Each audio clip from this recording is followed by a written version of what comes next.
인생 수업 다시 9. 엘리자베스 퀴블러 로스, 데이비드 캐슬러 지음, 류시화 옮김.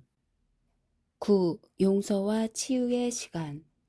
용서의 첫 단계는 상대방을 다시 인간으로 바라보는 것이다. 그들은 실수투성이고 부서지기 쉽고 외롭고 궁핍하고 정서적으로 불완전하다. 다시 말해 그들은 우리 자신과 똑같다. 그들 역시 오르막길과 내리막길로 가득한 인생길을 걷고 있는 영혼들이다. 영국으로부터 독립을 준비하던 인도는 종교 전쟁에 휩싸였습니다. 내전 중에 회교도에게 아들을 잃은 한 힌두 교도가 마하트마 간디를 찾아가 물었습니다. 어떻게 하면 회교도들을 용서할 수 있습니까? 하나밖에 없는 아들을 죽인 자들에 대한 미움이 마음속에 가득한데 어떻게 하면 제가 다시 평화를 찾을 수 있을까요? 간디는 그 남자에게 고아가 된 적의 아들을 입양의 자식처럼 키우라고 말했습니다. 삶을 제대로 살기 위해서는 용서가 필요합니다. 용서는 마음의 상처를 치료하는 방법이며 우리를 다른 사람과 연결하는 방법입니다. 우리 모두는 상처를 받습니다. 우리는 그런 고통을 겪을 만한 일을 하지 않았는데도 상처를 입습니다. 그리고 진실을 말하자면 우리도 다른 사람에게 상처를 입혀 왔습니다. 문제는 상처를 입는 것이 아니라 상처 입힌 사람을 용서할 수 없거나 용서하지 않으려는 것입니다. 그것이 바로 우리를 계속 아프게 하는 상처입니다. 우리는 이런 상처들을 쌓으며 살아가지만 그것을 치유하는 방법은 배우지 못했습니다. 용서가 필요한 이유가 그것입니다. 물론 우리는 용서에 대한 선택권을 가지고 있습니다. 그러나 역설적이게도 용서의 선택권은 상처를 입힌 사람보다 상처를 받은 사람에게 더 중요한 이기적인 행동입니다. 죽음을 앞둔 사람들은 살면서 느끼지 못한 평화를 되찾는 경우가 종종 있습니다. 죽음이란 모든 것을 내려놓는 행위이기 때문입니다. 용서도 마찬가지입니다. 용서하지 않을 때 우리는 오래된 상처와 분노에 매달립니다. 과거의 불행한 기억을 떠올리면서 분노를 되새김질합니다. 용서하지 않을 때 자기 자신의 노예가 되는 것입니다. 용서는 우리에게 상처를 준 사람에 대해서나 우리 스스로에 대해서나 많은 것을 가르쳐 줍니다. 용서는 다시 한번 진정한 자신이 될 수 있는 자유를 줍니다. 그리하여 모두가 관계를 새롭게 시작할 기회를 얻습니다. 그 기회는 용서만이 부릴 수 있는 마술입니다. 타인과 자신을 용서할 때 우리는 다시 인간으로서의 품위를 되찾게 됩니다. 부러진 뼈를 치료하면 부러지기 전보다 더 튼튼해지는 것처럼 우리의 관계와 삶도 용서를 통해 상처를 치유함으로써 더 강해질 수 있습니다. 죽음을 앞둔 사람은 진정한 용서에 대해 많은 것을 가르쳐 줍니다. 그들은 나는 정말 옳았고 그렇기 때문에 내가 얼마나 잘못되었는지 알 수 있어. 하지만 내가 너그럽게 너를 용서해 줄게 하고 말하지 않습니다. 그 대신 그들은 잘못한 건 너나 나나 다 마찬가지야. 그렇지 않은 사람이 어디 있겠어? 하지만 난 더 이상 내가 저지른 잘못으로 너를 판단하거나 내 잘못으로 내가 판단되기를 원하지 않아 하고 말합니다. 용서를 방해하는 것은 많습니다. 가장 주된 것은 용서함으로써 마치 우리에게 상처가 된 상대방의 행동을 용서한다는 기분이 든다는 것입니다. 하지만 나에게 상처를 줬어도 괜찮아 하고 말하는 것은 용서가 아닙니다. 용서는 미움에 집착하는 것이 우리를 불행하게 만든다는 사실을 깨닫고 우리 자신을 위해 상처를 떨쳐버리는 것입니다. 용서를 미루는 사람들은 그들이 다름 아닌 자기 자신을 벌하고 있다는 사실을 깨달아야 합니다. 용서는 다른 사람들이 우리를 짓밟고 가도록 내버려 둔다는 의미가 아닙니다. 용서하려면 우리에게 상처를 준 상대방의 당시 상태가 최선이 아니었음을 기억해야 합니다. 그들이 그들의 잘못 이상의 존재임을 기억해야 합니다. 그들은 인간이고 실수를 한 것이고 우리와 마찬가지로 상처를 받았습니다. 궁극적으로 용서는 자신 안에서 일어납니다. 용서는 자기 자신을 치유하기 위해 필요한 것입니다. 다른 사람이 한 행동은 행동에 불과할 뿐입니다. 우리는 그 사람의 행동을 용서할 필요가 없으며 단지 그 사람을 용서할 필요가 있는 것입니다. 용서를 방해하는 또 다른 장애물은 복수에 대한 욕망입니다. 당한 만큼 갚아주는 것으로는 일시적인 쾌감이나 만족감을 얻을 수 있을 뿐입니다. 그것은 처음부터 잘못임을 알고 한 행동이므로 결국엔 마음 깊이 죄의 의식을 남깁니다. 우리는 종종 상처를 준 사람에게 자신이 얼마나 상처받았는지 알리고 싶어서 그를 심하게 비난합니다. 그러면 우리 자신이 더욱 상처받을 뿐입니다. 상처에 대해 이야기하는 것은 잘못된 일이 아니지만 그것에 매달린다면 자기 학대가 됩니다. 용서가 어려울 수 있습니다. 때로는 그 상황을 무시해 버리는 편이 쉬울 수도 있습니다. 대개 우리는 용서하고 싶은 충동을 느끼면서도 고통의 강물이 삶을 관통하며 흐르는 것을 내버려 둔 채 용서를 미룹니다. 죽음이 눈앞에 닥치기 전까지는 자신이 진정으로 원한 삶은 이런 것이 아니었음을 자각하지 못할 수도 있습니다.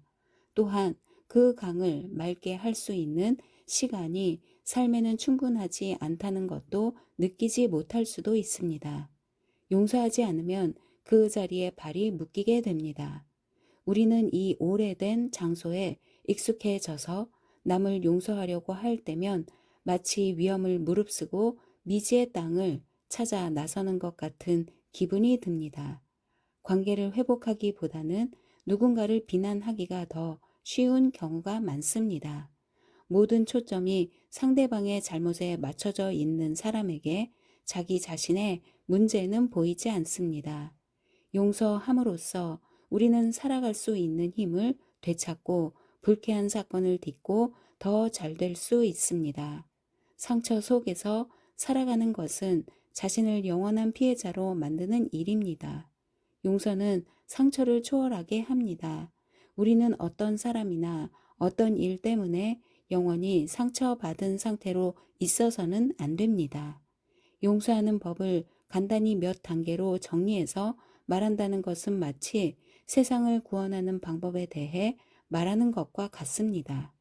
용서란 그만큼 어려운 일입니다. 용서하려고 할 때 속이 뒤틀리는 느낌을 맛볼 수도 있습니다. 때로 마치 자기가 세상을 구원하는 것 같은 느낌이 드는 것도 이런 이유입니다. 하지만 그것이 실제로 우리가 세상을 구원하는 방법입니다. 어린 시절 우리는 남에게 상처를 주면 곧바로 미안해 하고 사과했습니다. 하지만 어른이 된 지금 이렇게 사과하는 사람을 만나기란 쉽지 않습니다. 그리고 사과를 받더라도 그걸로 충분치 않다고 생각합니다. 아이들이 잘못했을 때 우리는 그들의 두려움과 혼란스러움, 무지함을 봅니다. 그들을 한 사람의 인간으로 보는 것입니다. 하지만 성인이 되면 다른 사람들을 그들이 우리에게 준 상처로 바라보는 경향이 있습니다. 그러면 그들은 자신이 야기한 고통으로만 평가받는 1차원적인 인물이 됩니다. 용서의 첫 단계는 그들을 다시 인간으로 바라보는 것입니다. 그들은 실수하고 때로는 나약하고 둔감하고 혼란스러워하고 고통스러워합니다. 그들은 실수투성이고 부서지기 쉽고 외롭고 궁핍하고 정서적으로 불완전합니다. 다시 말해 그들은 우리 자신과 똑같습니다. 그들 역시 오리막길과 내리막길로 가득한 인생길을 걷고 있는 영혼들입니다. 그들을 무지하고 나약한 인간으로 인식한 다음에는 자신의 분노를 자각해야 합니다. 베개를 뒤집어 쓰고 소리를 지르거나 친구에게 화를 털어놓거나 울부짖는 등 분노를 발산할 수 있는 모든 것을 하면서 막힌 에너지를 분출해야 합니다. 그러면 분노의 감정 밑에 깔린 슬픔, 고통, 증오와 상처를 발견할 것입니다. 그것을 찾고 난 후엔 그런 감정들을 충분히 느껴야 합니다. 그 다음 단계가 가장 어렵습니다. 이제는 그 감정들을 풀어주어야 합니다. 용서는 당신에게 상처를 준 사람들에게 하는 것이 아니므로 그들은 걱정하지 마십시오. 그들이 한 행동은 당신보다는 그들의 세계, 그들 자신의 문제와 더 많이 관련되어 있습니다. 그들과의 감정적인 고리를 끊을 때 우리는 자유를 발견할 것입니다. 누구나 해결해야 할 문제를 지니고 있으며 그것은 우리와는 관계없는 일입니다. 우리에게 중요한 것은 우리 자신의 평화, 우리 자신의 행복입니다. 상대방이 저지른 행동이 너무 공격적이어서 용서가 불가능하게 느껴질 때도 있습니다. 엘리자베스만의 경우가 우리에게 인내, 사랑, 분노, 용서에 대해 많은 것을 가르쳐 줄 것입니다. 알리시아에게는 분노할 일이 많았습니다. 10대였을 때 그녀는 가족들과 함께 나치에 체포되어 집단 수용소로 보내졌습니다. 그곳에 도착한 직후 그녀는 보초병에게 가족이 어디에 있는지 물었습니다. 그는 저기에 있어 하고 말하며 아무렇지 않게 큰 굴뚝에서 나오는 연기를 가리켰습니다. 얼마 후 연합군이 들어와 수용소가 해방되자 알리시아는 덴마크로 가서 스웨덴행 기차를 기다렸습니다. 다른 생존자들이 함께 있었지만 가족은 없었습니다. 그때 마신 커피의 맛을 평생 잊지 못할 거예요. 어떤 것도 그 맛과 비교할 수는 없어요. 그때 한 간호사가 여자 한 명과 남자 한 명을 데려와서 자신들도 집단 수용소의 생존자라고 말했습니다. 가방을 가지고 있는 걸로 보아 거짓말 같았어요. 수용소에서 나온 사람들은 아무도 가방을 가지고 있지 않았어요. 우리는 여분의 옷 한 벌도 없었거든요. 이 두 여자와 한 남자는 우리에게 어떤 수용소에서 왔는지, 어떻게 그곳에 갔는지 질문했어요. 사람들은 그 질문에 대답을 해주었어요. 다음날 아침 우리를 스웨덴으로 데려가 줄 기차가 도착했어요. 나는 질문을 한 여자 2명, 그리고 다른 생존자 3명과 함께 한 객실에 들어갔어요. 두 여자가 가져온 가방 때문에 객실에는 여유 공간이 많지 않았어요. 두 여자는 바닥에 앉고 다른 3사람은 의자에 앉고 나는 위쪽에 짐바지용 선반으로 올라갔어요. 그날 밤 모두 잠들어 있는데 이상한 소리가 들렸어요. 나는 숨을 죽이고 지켜봤어요. 밑에 있던 두 여자가 가방을 열더니 그 안에 있던 나치 친위대 복장을 한 사람들의 사진을 찢어 창밖으로 버리는 것이었어요. 수용소에 있던 사람은 아무도 보초병의 사진을 갖고 있지 않았어요. 개인 소지품이 허락되지 않았거든요. 어느 역에 도착하자 공무원 몇 명이 기차에 올라와 우리에게 질문을 했어요. 그들이 두 여자와 남자에게 어떤 수용소에 있었는가에 질문을 하자 그들은 같이 있던 우리와 다른 사람들에게서 전날 밤에 들은 이야기를 읊어댔어요. 난 뭔가 얘기할 수도 있었지만 전쟁이 끝났다는 것이 그저 행복해서 잠자코 있었어요. 모든 사람들이 전쟁을 통해 뭔가를 배웠을 거라고 생각했어요. 난 이 사람들을 벌할 입장이 아니라고 생각했죠. 그들을 벌하는 건 신의 몫이라는 생각이 들었어요. 우린 스웨덴에 도착했고 그 후로 그들을 다시 보지는 못했어요. 난 그 사람들이 한 일을 용서한 게 아니에요. 용서는 내가 하는 것이 아니라 신이 하는 것이라고 믿었을 뿐이죠. 그들의 운명을 결정하는 것은 내가 할 일이 아니었어요. 남동생, 부모님, 다른 많은 사람들이 죽어갔는데 내가 어떻게 괜찮아, 용서해 줄게 하고 말할 수 있겠어요. 하지만 복수하고 싶은 욕망을 마음속에 담아두지 않는 것이 중요했어요. 수용소에 있을 때는 매일 아침 거리를 청소하러 갔어요. 그때마다 늘 빵집 앞을 지나야 했죠. 우린 항상 굶주려 있었고 금방 구운 빵 냄새는 우리를 지독히도 괴롭혔어요. 우리는 모두 자유의 몸이 되면 빵집으로 달려가 빵을 모두 먹어 치울 거야 하고 생각했어요. 빵집으로 들어가 제빵사를 죽이겠어 하고 말하는 사람은 없었어요. 우리 삶에서 일어나는 대부분의 일들은 유대인 대학살만큼 끔찍하지는 않습니다. 그럼에도 우리가 용서할 수 없다고 느끼는 일들이 있습니다. 그럴 때 우리는 알리시아가 한 것처럼 신에게 맡기면 됩니다. 어렵고 외로웠고 끔찍한 상처를 입었지만 그녀는 모든 일은 신의 뜻이며 판결은 신의 몫임을 알고 있었습니다. 우리는 정말 용서하기를 원하지만 할 수 없는 경우도 있습니다. 그때는 도움을 요청해야 합니다. 신이여, 용서하고 싶지만 그럴 수가 없습니다. 부디 저를 도와주세요. 우리 모두가 언제나 용서를 실천할 수 있기를 바라지만 그것은 그만큼 어려운 일입니다. 인간인 우리가 모든 경우에 모든 사람을 완전히 용서한다는 것은 불가능합니다. 나 엘리자베스 퀴블러 로스 역시 때로는 용서하기 힘들 때가 있는데 내가 죽기 전에 모든 것을 용서하지 못하고 죽더라도 상관없습니다. 나는 성자가 아니기 때문입니다. 많이 아파서 움직일 수 없었을 때 나는 간병인들의 도움을 받아야 했습니다. 나는 그들이 날마다 엄청난 양의 쓰레기를 버리고 있음을 알아차렸습니다. 매일 커다란 비닐봉지 여러 개에 들어갈 분량이 나왔습니다. 그 당시 나는 침대에 누워 생각했습니다. 내가 저렇게 많은 쓰레기를 만들어 낼 리가 없는데 내가 그것에 대해 묻자 그들은 단지 쓰레기를 버리는 것뿐이라고 대답했습니다. 다시 움직일 수 있게 되었을 때에야 나는 그들이 날마다 내게서 물건을 훔쳐내고 있었음을 알았습니다. 그들은 금전적 가치가 있는 물건뿐만 아니라 전에 살던 집에 화재가 난 뒤에 남은 몇 안 되는 기념품마저 훔쳐갔습니다. 그림, 졸업장, 학위증서도 훔쳐갔습니다.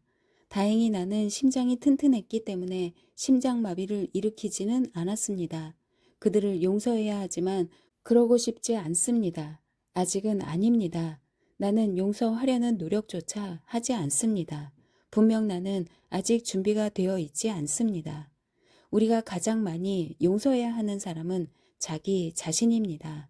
자신이 한 일에 대해서나 자신이 하지 않은 일에 대해서까지 자신을 용서해야 합니다. 배움을 얻지 못했다고 생각하면 얻지 못한 것에 대해서도 용서해야 합니다. 우리가 한 일 중에 어떤 일을 용서해야 하는지 항상 분명하지는 않습니다. 내가 한 일이 잘못이 아닐 수도 있습니다. 특히 어렸을 때는 주위에서 일어난 일들에 대해 필요 이상의 책임감을 느끼기가 쉽습니다. 알리시아는 아주 어렸을 때 처한 끔찍한 상황에 대해 만일 그때 내가 그렇게 했다면 어떻게 되었을까 하고 가정함으로써 자신을 괴롭혀 온 것을 용서해야 합니다. 그녀의 가족은 수용소에 도착한 후 무장한 보초병 앞에 서게 되었습니다. 보초병은 그녀에게 남동생의 나이를 물었습니다. 그녀는 13살이라고 대답했습니다. 그녀는 남동생이 유대교의 전통에 따라 이제 막 성인식을 치렀다고 자랑스럽게 말했습니다. 아이들을 제외한 남자들이 곧바로 가스실로 보내졌다는 사실을 알게 된 후 그녀는 자신의 말이 동생을 죽음으로 내몰았다는 생각에 고통스러워 했습니다. 나이를 속였어야 했어요. 내가 동생의 진짜 나이를 말하지 않았다면 그 애는 살았을 거예요. 내가 동생을 죽음으로 내몰았다는 생각이 자꾸 들어요. 아직까지도 알리시아는 남동생을 그리워하고 있으며 만일 내가 그렇게 하지 않았다면 어떻게 되었을까 하고 생각합니다. 그녀는 잘못된 죄책감으로부터 빠져나와 스스로를 용서해야 합니다. 우리들 대부분은 알리시아만큼 큰 문제에 부딪히지 않습니다. 하지만 거의 매일 스스로를 부족하다거나 바보라고 생각합니다. 우리 자신을 용서하는데 중요한 열쇠는 우리가 그때 더 좋은 방법을 알았다면 다르게 행동했을 것임을 깨닫는 것입니다. 이것은 커다란 실수가 될 거야 라거나 누군가에게 상처를 주면 정말 기분이 나쁠 것이기 때문에 그렇게 할 거야 하고 생각하면서 그 일을 하는 사람은 없습니다. 당시 자신이 옳은 일을 한다고 생각한 것입니다. 우리는 모든 것을 알지는 못하는 불완전한 존재이기 때문에 우리 자신을 용서해야 합니다. 그리고 설령 고의로 누군가에게 상처를 주었다 하더라도 그것은 우리가 그만큼 고통스러웠기 때문일 것입니다. 더 좋은 선택을 할 수 있었다면 분명 그렇게 했을 것입니다. 실수를 하고 우연히 서로에게 상처를 주고 때때로 길을 잃기도 하면서 우리는 이 생을 살아갑니다. 우리가 완벽하다면 여기에 있지 않을 것입니다.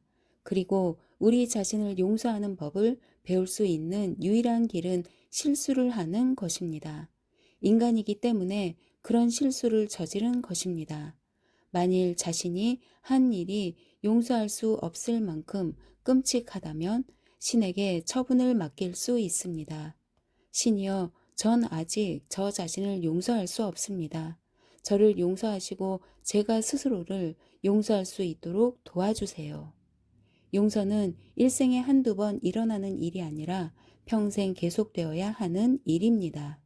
용서는 우리의 영적인 정화입니다.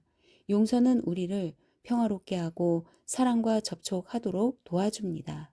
우리가 해야 할 일은 다시 한번 마음을 여는 일입니다. 불치병 진단을 받은 45세의 남성 테리는 중환자실에서 마지막 나날을 보내고 있었습니다. 나 엘리자베스 큐일러 로스가 찾아갔을 때 그는 아주 잘 지내고 있었습니다. 그의 밝은 성격에 호기심을 느낀 나는 그의 병에 대해 물었습니다. 그는 자신의 병을 부정하지 않았습니다. 그의 대답은 매우 분명하고 현실적이었습니다. 나는 물었습니다. 죽는다는 사실을 알면서 살아가는 기분이 어떤가요? 우리 모두 머리로는 언젠가 죽으리라는 것을 알지만 당신은 곧 죽게 되리라는 사실을 분명하게 느끼며 살아가고 있으니까요. 테리는 대답했습니다. 나도 그건 알지만 잘 살고 있어요. 사실 난 지금이 그 어느 때보다도 행복해요. 이상하게 들리겠지만 지금까지의 내 삶은 거의 대부분 불행했어요. 하지만 난 그것들이 최선이었음을 받아들이게 되었어요. 내게 남은 시간이 제한되어 있는 지금 진정으로 삶을 들여다보았어요. 나는 살아있는 동안에는 진정으로 삶을 즐기고 죽을 때 역시 흔쾌히 죽기로 결심했어요. 또 떠나기 전에 하고 싶은 일들을 생각했어요. 그러다 보니 나 자신이 전보다 더 행복하다는 것을 깨달았어요. 삶 속에 어떤 것들은 그것들이 영원히 지속되지 않음을 깨달을 때 그 의미가 변합니다. 그 반대도 진실입니다. 중병에서 회복된 사람들이 자신들이 시한부 인생이었을 때 더 행복했다고 말하는 것은 이상한 일이 아닙니다. 테리가 말했듯이 우리에게 남은 시간이 제한되어 있어서 그 시간을 정말 소중히 보내야 한다는 사실을 깨달을 때 우리는 더 행복해집니다. 우리는 대부분 행복을 어떤 사건이 가져다 주는 것이라고 생각하지만 실제로 행복은 우리 주위에서 진행되는 일과는 별 관계가 없는 마음의 상태입니다.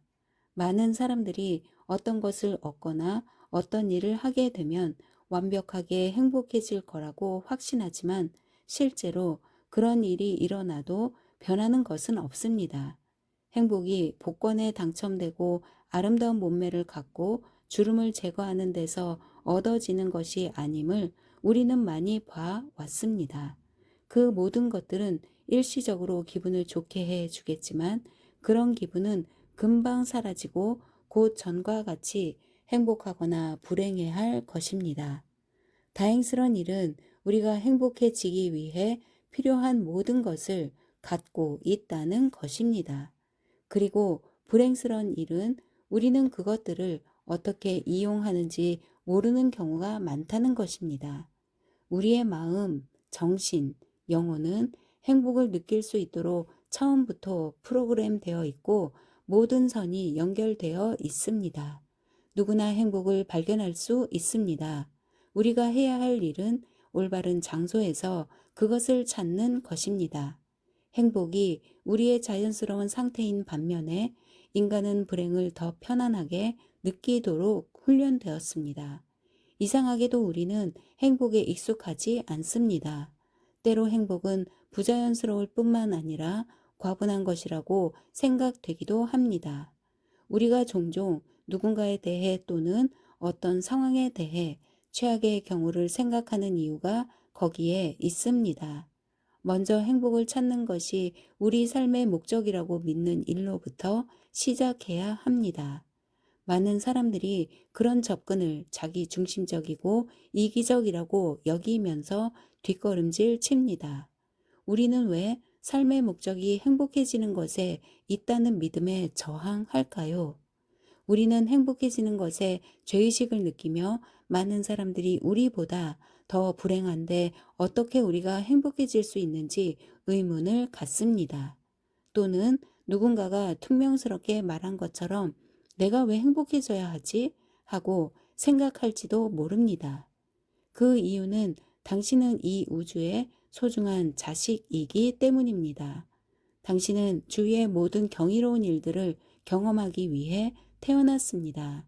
당신이 행복할 때 다른 사람, 고통받는 사람들에게 줄 것이 더 많음을 기억하십시오. 당신이 충분히 가지고 있고 또 그곳에 만족한다면 부족한 사람의 입장에서 행동하지는 않을 것이기 때문입니다. 당신은 주위 사람들에게 줄 여분의 것이 있으며 시간, 자신, 돈, 행복을 다른 사람들과 더 많이 나눌 여유가 있다고 느낄 것입니다. 실제로 행복한 사람들은 가장 덜 자기중심적인 사람들입니다. 그들은 불행한 사람들보다 더 자발적으로 자신의 시간을 내주고 다른 사람을 도우며 더 친절하고 더 많이 사랑하고 용서하고 배려합니다. 불행은 이기적인 행동을 낳는 반면에 행복은 주는 능력을 더 키워줍니다. 진정한 행복은 어떤 사건의 결과가 아니며 환경에 좌우되지 않습니다. 당신의 행복을 결정하는 것은 주위에서 일어나는 일이 아닌 바로 당신입니다. 오드리라는 여성은 루게릭병, 근육이 위축되고 굳어지는 병 환자를 위한 자선 행사에서 기금 조성을 맡았을 뿐만 아니라 그녀 자신도 병을 앓고 있었습니다. 그녀가 자발적으로 행사를 주관하는 것은 이번이 두 번째입니다. 10년 전 처음 병을 진단받았을 때는 앞으로도 살 날이 많을 것이라고 생각했습니다. 그 이후 병은 급속히 악화되었고 그녀는 이번이 그 일을 할 수 있는 마지막 기회임을 깨달았습니다. 오드리는 말합니다. 행사 진행을 한 번 더 하고 싶었어요. 지난 10년 동안 실로 많은 것을 배웠거든요. 처음에 이 일을 했을 때는 내가 이용당하고 있다는 생각이 들었어요. 난 루게릭병 포스터 모델이 되고 싶지 않았어요. 하지만 이제는 더 나이를 먹었고 더 지혜로워졌어요. 처음엔 풋내기처럼 경험이 없어서 다른 사람과 의견 충돌이 있었고 고집을 부리고 허풍도 떨었어요. 이번엔 더 잘할 수 있을 것 같았어요. 그러려고 노력하고 있었으니까요. 하지만 2, 3주 만에 똑같은 문제들이 전부 다시 일어났어요. 이해할 수 없었어요. 눈물이 났어요. 몇 년 전보다 더 나아진 게 없었어요. 난 나 자신을 다그치기 시작했어요. 내가 성장했고 변했다고 확신했었거든요. 그때 문득 이런 생각이 들었어요. 나는 변했지만 환경은 변하지 않았다는 것. 왜 나는 아무 문제가 없을 거라고 생각했을까요? 아주 비현실적이었던 거예요. 문제는 사라지지 않았지만 이제 난 그 문제들을 다르게 처리할 수 있을 것 같았어요. 그것은 하나의 도전이고 그것이 세상의 모든 차이를 만드는 것이었어요. 환경을 바꾸려는 시도를 멈추자 모든 것이 나아졌어요. 난 더 행복해졌어요. 행사는 매우 성공적으로 끝났어요. 행복은 무슨 일이 일어나는가가 아니라 일어난 일을 어떻게 다루는가에 달려 있습니다. 행복은 일어난 일을 우리가 어떻게 해석하고 인식하고 그 전체를 어떤 마음 상태로 받아들이는가에 따라 결정됩니다. 그리고 일어난 일을 어떻게 인식하는가는 어느 쪽으로 마음을 기울이는가에 달려 있습니다. 당신은 사람들과의 관계에서 최악만을 보고 있습니까? 아니면 최선을 보기 위해 노력하는 편입니까? 어떤 것에 관심을 돌리고 마음을 쏟으면 그것은 점점 자라나기 마련입니다. 따라서 최선이나 최악이 우리의 해석 안에서 그리고 자신 안에서 자라기 시작합니다. 우리가 과거를 나쁜 조명 속에 비춰보면서 목적이나 의미가 없는 것으로 바라본다면 우리가 심는 씨앗이 미래에도 비슷한 모습으로 자랄 것입니다. 이것이 바로 우리가 과거를 무서운 짐이라고 부르는 이유입니다. 어떤 이름으로 부르든 과거는 우리 자신의 일부이며 그것은 우리를 계속 내리누르고 행복으로 나아가는 것을 방해합니다. 행복은 우리의 자연스러운 마음 상태이지만 우리는 행복해지는 법을 잊었습니다. 일이 어떤 식으로 일어나야 한다는 고정관념에 갇혀버렸기 때문입니다. 모두가 들은 적이 있을 법한 다음의 충고를 떠올려 봅시다. 다만 행복해지기 위해 노력하라.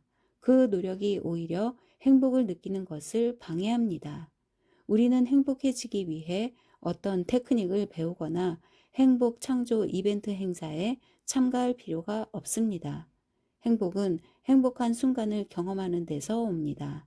그리고 행복은 느낄수록 더 많아집니다. 어느 날 당신은 5분간 행복을 느낄 것입니다. 그 5분이 1시간이 되고 그 다음에는 행복한 저녁을 더 나아가서는 행복으로 가득 찬 하루를 보낼 수 있게 됩니다. 비교는 불행으로 가는 지름길입니다. 우리 자신과 타인을 비교한다면 결코 행복해질 수 없습니다. 우리가 누구든 무엇을 소유하고 있든 무엇을 할 수 있든 우리는 항상 한두 가지 면에서 다른 사람보다 부족합니다. 세상에서 가장 부자인 사람은 잘생기지 않았고 세상에서 가장 잘생긴 사람은 몸매가 좋지 않으며 가장 몸매가 좋은 사람은 아내가 미인이 아니고 아내가 미인인 사람은 노벨상을 받지 못합니다. 우리는 적은 노력을 들여 재빨리 자신을 타인과 비교하며 절망의 나락으로 내려갑니다. 이런 자기 파괴적인 비교는 반드시 다른 사람이 대상이 되는 것도 아닙니다. 우리 자신을 과거나 미래와 비교하는 것도 마찬가지 결과를 낳습니다. 오늘 자신의 모습을 타인과 비교하지 않고 과거의 모습과 비교하거나 미래를 두려워하지 않고 있는 그대로 아무 문제 없다고 여기는 데서 행복은 찾아옵니다. 우리 자신을 환경의 희생자로 생각함으로써 생기는 왜 나에게 이런 일이 일어났는가? 라는 감정은 우리를 계속 불행에 붙들어 둡니다. 그것은 모든 일들을 개인적인 모욕으로 해석하도록 만들기 때문입니다. 희생자라는 느낌은 모든 일이 자신을 겨냥해 일어난다는 생각에서 나옵니다. 삶에는 손실도 있고 회복도 있고 햇빛 비치는 날도 있고 비 오는 날도 있지만 그것들이 직접 우리를 향해 날아오지는 않습니다. 누군가 우리에게 상처를 주었다 해도 그들이 꼭 우리에게 상처를 주기 위해 그렇게 행동한 것은 아닙니다. 이것을 이해하면 희생자라는 느낌에서 벗어날 수 있습니다. 당신의 감정과 현실은 당신 자신의 생각에 의해 결정됩니다. 당신은 결코 세상의 희생자가 아닙니다. 우리는 어떤 특정한 일이 일어나면 행복해질 것이라고 스스로 말하면서 미래의 나라에서 살고 여행합니다. 새 일을 시작하면 나에게 꼭 맞는 짝을 찾게 되면 아이가 다 크고 나면 하지만 대개는 자신이 기다리던 일이 일어난 후에도 행복하지 않다는 것을 깨닫고 크게 실망합니다. 그래서 또 다른 새로운 미래들을 만들어냅니다. 승진을 하고 나면, 첫 아이를 갖고 나면, 아이가 좋은 대학에 들어가고 나면. 하지만 이런 식으로 얻는 기쁨은 그다지 오래 가지 않습니다. 미래보다는 지금의 행복을 선택해야 합니다. 우리가 행복할 때는 지금 이 시간입니다. 미래에 행복할 수 있는 것처럼 지금 이 순간의 상황에서도 행복할 수 있습니다. 우리는 종종 상황을 실제 모습 그대로 보지 않습니다. 그 대신 우리가 바라는 상황의 모습에 더 집중합니다. 상황에다 우리의 바람을 투영함으로써 진실을 부정합니다. 환상을 보는 것입니다. 진실을 본다는 것은 어떤 일이 일어나든 우주가 정해진 방향으로 움직인다는 사실을 아는 것입니다. 때로 시련을 겪게 될 수는 있지만 우리의 운명이 결코 궤도를 벗어나지 않는 이유가 여기에 있습니다. 우리 삶에서 일어나는 사건들이 최선이든 최악이든 세상은 여전히 돌아가고 우리에게 배움을 주는 방향으로 진행됩니다. 잘못된 방향으로 간다고 생각될 때에도 일들은 우리를 그다지 멀지 않은 곳에 있는 기쁨의 시간으로 이끌어가고 있습니다. 신이 해결할 수 없는 문제나 상황은 없습니다. 마찬가지로 우리가 감당하지 못할 일도 없습니다. 삶은 우리를 온갖 종류의 역설과 씨름하게 합니다. 31세의 마이크는 결장암을 앓고 있는 아버지 하워드를 문병하러 갔습니다.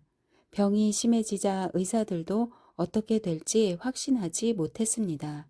마이크는 아버지의 집을 부정기적으로 방문했고 오래 머물지 않았습니다. 마이크는 정이 많은 사람이지만 아버지와 갈등을 겪고 있었으며 지난 5년간 새어머니와도 원만하게 지내지 못했습니다. 어느 날 마이크가 일을 마치고 아버지 집에 도착했을 때 아버지는 외출 중이었습니다. 대신 아버지의 형인 월터 삼촌이 있었습니다. 월터가 말했습니다. 이리 와서 기다려라. 아버진 병원에 갔으니 곧 올 거야. 아버지의 집 거실에 앉아 마이크는 계속 시계를 확인하며 안절부절 못했습니다. 5분이 지나고 10분, 20분이 지나도 아버지가 돌아오지 않자 결국 그는 친구에게 전화를 걸어 말했습니다. 아버지를 10분 더 기다리다가 메모를 남기고 가야겠어. 난 내 할 일을 했어. 문병을 왔으니까. 아버지가 집에 안 계신 건 내 잘못이 아니야. 부엌에서 식사를 하던 월터 삼촌은 전화 내용을 듣지 않을 수 없었습니다. 그는 조카에게 엿들어서 미안하다고 한 다음 마이크에게 듣기 싫은 충고를 해도 괜찮은지 물었습니다. 마이크가 말했습니다. 그러세요? 월터 삼촌이 말했습니다. 우리 아버지, 그러니까 내 할아버지는 내가 30대였을 때 돌아가셨다. 딱 내 나이지. 지금 내가 77세니까 아버지가 돌아가시고 40년이 흘렀구나. 사실 아버지는 망난이셨다. 아버지가 돌아가신 후 난 감정이 복잡했어. 하지만 지금 그때를 되돌아보면 삶의 역설 하나를 깨닫게 된단다. 인생은 길지만 시간은 짧다는 것이지. 아버지가 돌아가시고 세월이 흐르면서 나는 아버지와 보낸 시간이 얼마나 적었는지 깨달았고 더 많은 시간을 함께하지 못한 걸 후회했다. 내 삶은 길지만 아버지의 시간은 짧다는 걸 이해하지 못했지. 내가 아버지에 대해서 어떻게 느끼는지 안다. 내 아버지는 내 동생이고 그렇게 수더분한 사람이 못 된다. 너의 새어머니도 마찬가지지. 넌 아버지와의 문제를 해결할 수도 있고 해결하지 못할 수도 있다. 넌 이 문제를 풀 시간이 많다고 생각할 거야. 너에게 주어진 시간은 많기 때문이지. 하지만 내 아버지는 암 환자이기 때문에 그렇지 않단다. 마이크는 삼촌의 이야기를 진지하게 들었습니다. 그는 앞으로 50년 동안 아버지에게 계속 화를 낼 수도 있지만 아버지는 그렇게 오래 기다려주지 않을 것입니다. 그는 아버지와 더 많은 시간을 보내기로 결심했습니다.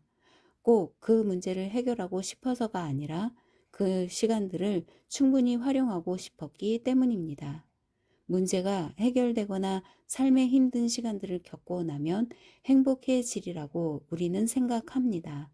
균형 잡힌 삶을 살고 싶어 하지만 우리가 균형이라고 생각하는 것은 균형과는 거리가 멉니다. 사실 그것은 균형에서 너무 많이 벗어나 있습니다.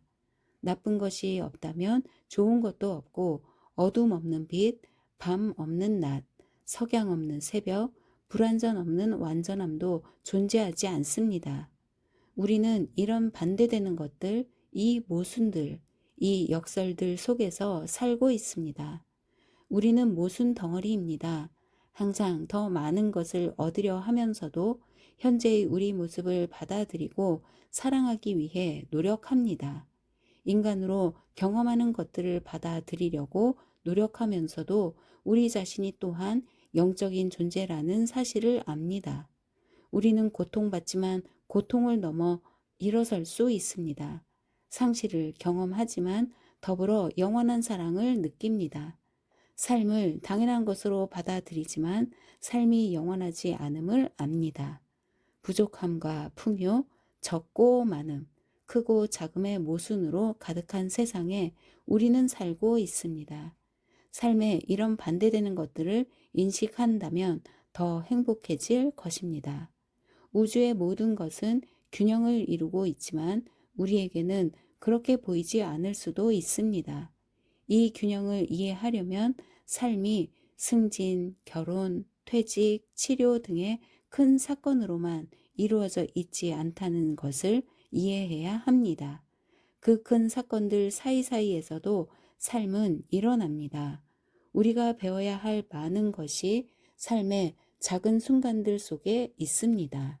대부분의 시간을 나 엘리자베스 퀴블러로스는 다만 존재할 뿐입니다. 이것으로 내 삶이 끝난다면 난 곧 죽게 되기를 바랍니다. 앞에서도 말했지만 나는 나 자신이 활주로에 발이 묶인 비행기처럼 느껴질 때가 많습니다. 상태를 회복해 게이트로 돌아가거나 아니면 마침내 이륙하고 싶습니다. 내게 선택권이 있다면 삶을 택하겠습니다. 하지만 그것은 내가 다시 걸을 수 있고 정원에서 일할 수 있고 내가 좋아하는 일을 할 수 있게 됨을 의미합니다. 내가 살게 된다면 나는 삶을 살고 싶습니다. 나는 지금 사는 것이 아니라 다만 존재하고 있을 뿐입니다. 하지만 이런 상태에서도 행복감이 느껴지는 작은 순간들이 있습니다. 아이들이 놀러 올 때, 특히 갓 태어난 손녀 실비아와 놀 때 행복합니다. 그리고 지금 나를 돌봐주는 애니도 나를 행복하게 합니다. 그녀는 나를 웃게 만듭니다. 이런 작은 순간들이 단지 존재하기만 하는 것을 견딜 수 있게 합니다. 1950년대에 조나스 솔크가 소아마비 백신을 발견한 것은 누가 뭐래도 역사상의 대사건입니다. 누군가가 그에게 치료법에 대한 특허를 신청할 것인지 질문했습니다. 그렇게 하면 그는 세계에서 몇 손가락 안에 드는 부자가 될 것입니다. 그는 대답했습니다. 햇빛을 특허낼 수 없는 것처럼 이것도 마찬가지요. 대부분의 사람들은 생각할 것입니다. 오, 이 얼마나 큰 희생정신인가, 얼마나 위대한 순간인가. 우리가 삶에서 기다리는 순간이 바로 이런 순간이다. 나에게 그런 순간이 찾아온다면 그토록 고귀하고 지혜롭게 행동할 기회가 주어진다면 난 진실되고 의미 있는 삶을 살게 되리라.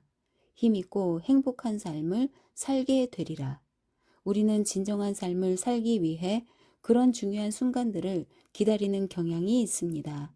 하지만 1980년대에 솔크 박사와 함께 일을 하면서 나는 그가 아주 작은 문제에도 큰 사랑과 의미와 힘을 쏟는 것을 보았습니다. 삶의 가장 작은 것들 속에서 그는 가장 큰 것을 발견했습니다. 평범함 속에서 특별함을 발견했습니다. 우리가 씨름하는 가장 큰 역설 중 하나가 바로 우리 자신의 어두운 면, 그림자가 드리운 면입니다.